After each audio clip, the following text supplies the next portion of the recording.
The gas tax holiday is basically a gimmick. It is maybe a little helpful to people. It shows you what the state of affairs should normally be. We shouldn't have to be paying high taxes on gas, and it would be nice if it just completely went away forever.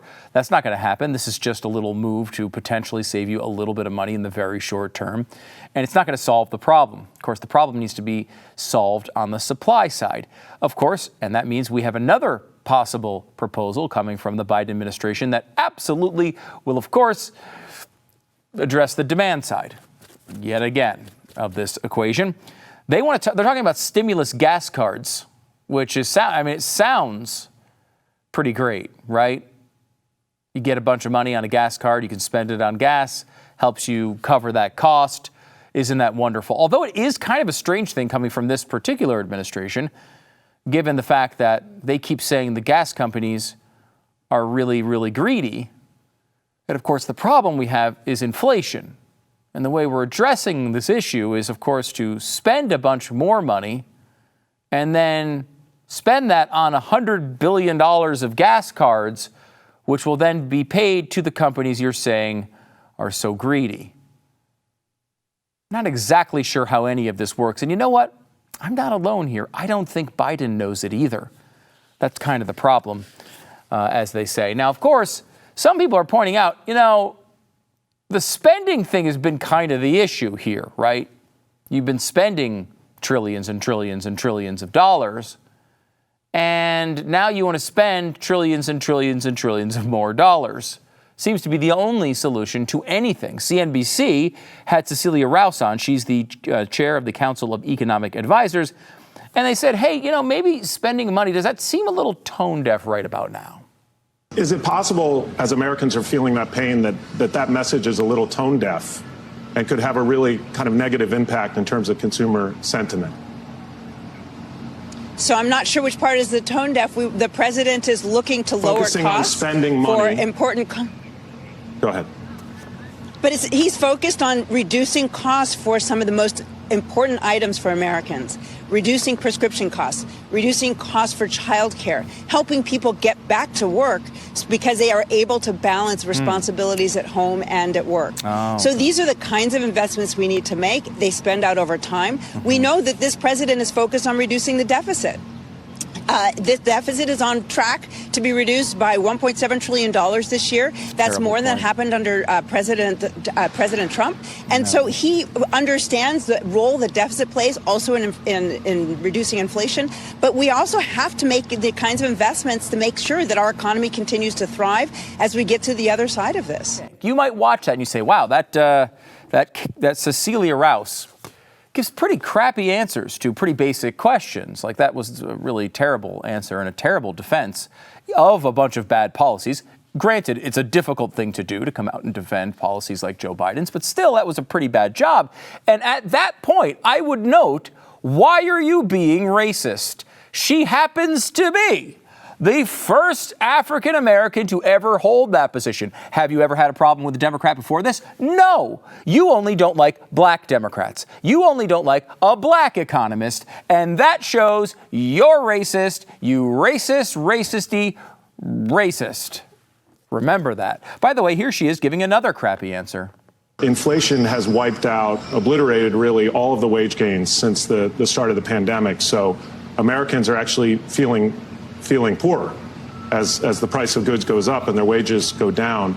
It feels like now's the time to just really focus on fighting inflation, yet as recently as last week, the Build Back Better bill was still on the table. Is now the time for the administration to be pushing spending billions more or focusing on inflation?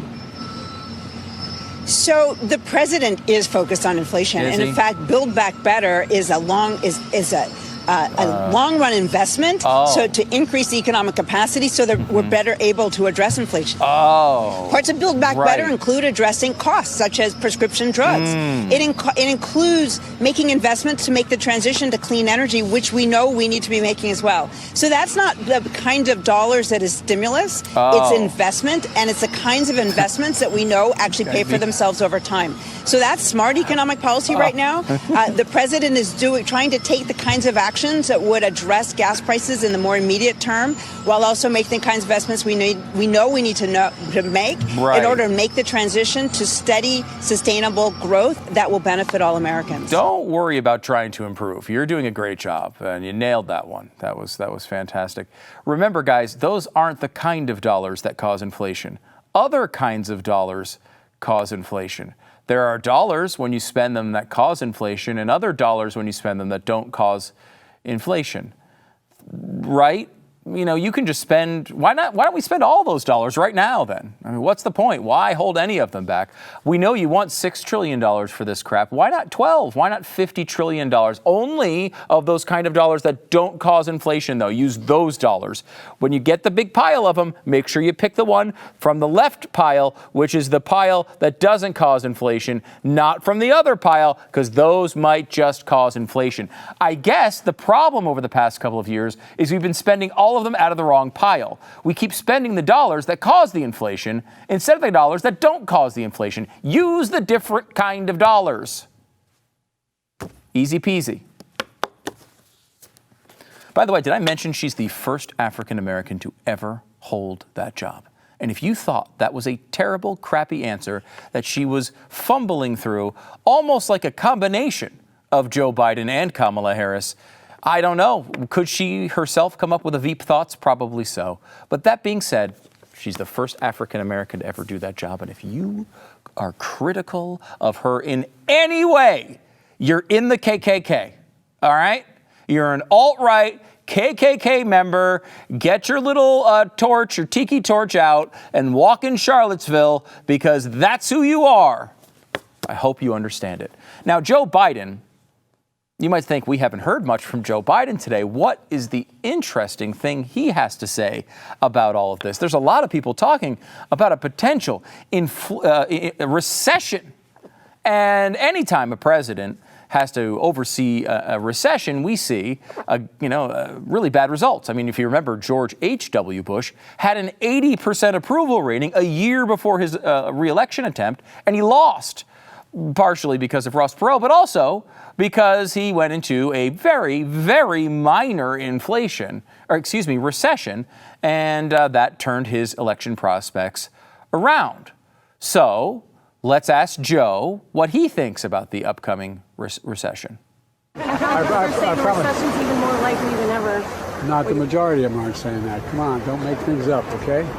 Now you sound like a Republican politician. I'm joking. That was a joke.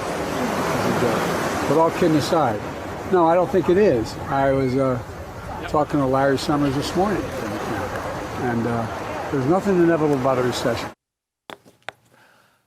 I don't want to put too fine a point on this, okay? But someone asks him, hey, looks like there might be a recession. And he says, that's absolutely wrong. Not the majority of people are saying that. You sound like a Republican politician when you say like that, just making stuff up. I'm only kidding. So he's gone through like 12 different layers of bizarre comments here. But then he has to come up with one name, one person. Just name one person who says there isn't going to be a recession. That's all he has to do. He's saying, he doesn't have to come up with all the people who are saying that. He just has to come up with one person who is an economist and is saying, it's not going to be a recession, to bolster his point that not everybody is saying that. And the name he comes up with is Larry Summers. Let me give you Larry Summers' commentary on recessions from 48 hours earlier. My best guess is that a recession is ahead.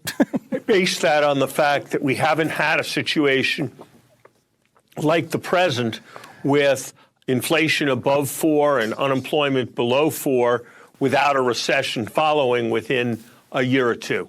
And so I think the likelihood is that in order to do what's necessary to stop inflation, the Fed is going to raise interest rates enough that the economy will slip into recession. And I think that view, which was not a common view a couple months ago, is now the view of a number of statistical models and the view of a range of forecasters.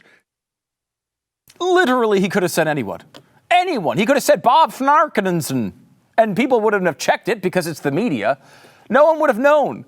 The only guy he can't say in that spot is Larry Summers. Why? Because first of all, you mentioned you talked to him in the morning when 2 days earlier he was saying on national television, yeah, there's going to be a recession. It's coming. And he not only cites him, but then Larry Summers says it's the overwhelming majority of opinion of economists. So not only does he cite the one guy he can't cite, but then that guy was on television completely refuting his point from just 2 days earlier. It is a masterclass in failure, this guy. I swear it. Again, I've said this before, and I will say it 100 more times over the next couple of years. I didn't have high hopes for a Biden presidency. I thought he would be a bad president. I thought he'd be incompetent. I thought he was not able to speak. Yet every single day he proves me wrong. He's much, much worse than I could have ever imagined. It's incredible. By the way, we talked about the inflation. How does that inflation happen? Trillions and trillions of dollars being spent. First, during the Trump administration with widespread approval by both sides of the aisle, and then into the Biden administration where he dumped another $2 trillion on top of it, which caused inflation. One way we know it caused inflation is that Larry Summers also said that. He was the guy warning everybody that there's going to be a bunch of inflation if you spend another $2 trillion. And we should note that after that $2 trillion was spent, then there was a bipartisan $1 trillion that was also spent on infrastructure. If you think we're forgetting about that, Republicans, we're not. In fact, most of this spending was done by the approval of various Republicans. So it's not just the Democrats for this. However, Joe Biden and his policies have made this much, much, much, much, much, much, much worse, and they're responsible for the vast majority of this problem, and that is important. So now we've given all of this money to people, and then we've inflated the economy so that that money is worth less and less. One economist decided to look at this, and he tweeted this. I thought this was pretty interesting. A family of four received $10,400 in economic impact payments. Does include a UI, student loan pause, etc. JEC Republicans estimate typical family has paid $4,000 to $6,000 more due to inflation. This is all inflation, not just incremental. So it will be another 10 to 12 months. 10 to 12 months for what? 10 to 12 months until we wipe out all of the free money that we gave to people. All of the free money that we gave to people gone because of inflation within 2 years of signing that last bill. Do you know what could you do with a couple $1 trillion? Do you think you can maybe not blow it up in a couple of years? Well, you're different than the president then. And I don't know, maybe you can even balance yourself on a bicycle. Like, there's all sorts of differences between you and him. And I don't know. I feel like I'd rather have you. I don't know who you are. To be clear, I don't know who you are. Okay? You might be watching the show and you say, I know who I am and I know who you are, but I'm here. I can't see you. I'm just sitting here talking to a camera in a room almost by myself. I'm just blabbing and ranting, and I don't know if anybody's out there watching, but whoever you are, I'd rather have you as president. You have no qualifications. What if you say, I don't even know anything about these issues? I'm watching your show so I can learn from you because you seem like you can get through a full sentence without stumbling or falling over. And you know what? Anybody who can get through a full sentence without stumbling or falling over would be a better president than this guy. He is a complete catastrophe in every single aspect. The things that he brags about are failures.